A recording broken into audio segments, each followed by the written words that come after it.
Hai, untuk video hari ni Ali nak tunjuk dekat akak abang dengan kita punya cooler box. Kalau akak abang tengok dekat tepi Ali ni ada 3 jenis cooler box tau. Kita punya cooler box ni dia bersaiz-saiz, tapi untuk function dia tetap sama. Okey, untuk kita punya cooler box kita ada 3 saiz. Kita ada yang 12 liter, 20 liter dan juga 30 liter.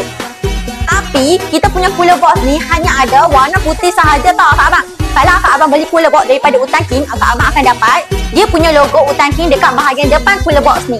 Untuk kita punya cooler box ni, dia punya ketahanan kesejukan dia 24 sehingga 48 jam sahaja tau. Dan kalau suhu panas pula 8 sehingga 12 jam sahaja.